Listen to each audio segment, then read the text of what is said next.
In the ancient village of Ife, where the whispers of the ancestors are carried in the wind and the rivers pulse with sacred life, a girl named Ava was born. Her name meant beauty, but it was more than her face. It was in her spirit, her voice, her silence. Born under the blessing of the goddess Osun, the oracle declared her destiny to be marked by both light and warning. Raised by her grandmother Bagby, a revered priestess of Osun, Ava grew up surrounded by ritual, tradition, and the stories of women whose strength shaped kingdoms.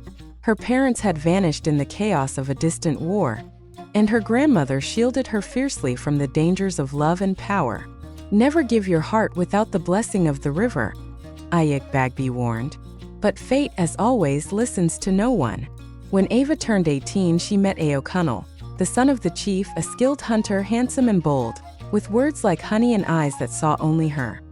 He praised her wisdom, called her the moon in his night, and promised that once he became chief, she would rule beside him. Against her grandmother's warnings, Ava fell.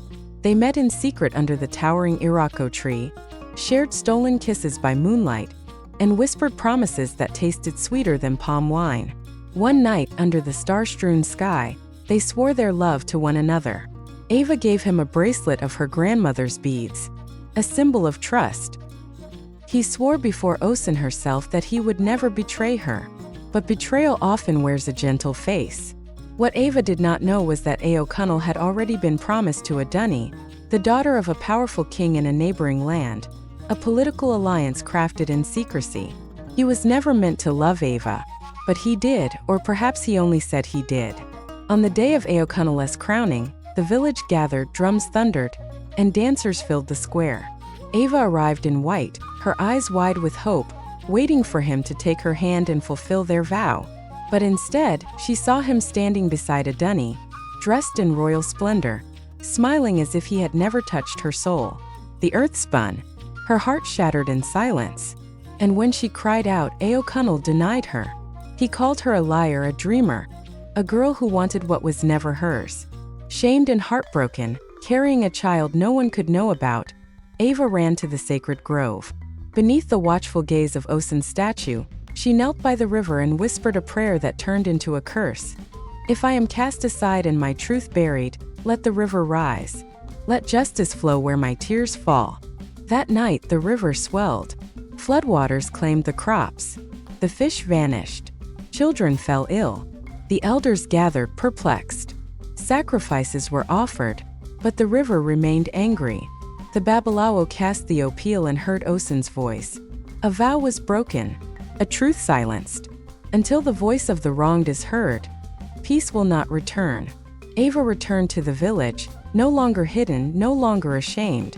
She stood tall before the council, with her child in her arms, and told the truth. She spoke not with rage but with clarity. She told of their love, of the sacred vow sworn under the iroko tree, of the betrayal that broke not just her heart but the balance of nature. O'Connell laughed. He denied it all. But then, as the wind shifted, something fell from his robe, the sacred bracelet she had once given him. The village gasped. The elders murmured. The ancestors had spoken. O'Connell was stripped of his title and banished from Ife. Dunny returned to her father's kingdom, her pride wounded but her dignity intact. As for Ava, she did not become queen. She became something greater. A living reminder that the gods do not sleep, that a woman's truth is powerful, and that vows made under the stars cannot be hidden in the dark. From that day on, her name was sung by mothers and daughters, by river maidens and market women. Ava, the one whose broken heart shook the river, the one who reminded the world that when a woman speaks, even the gods must listen.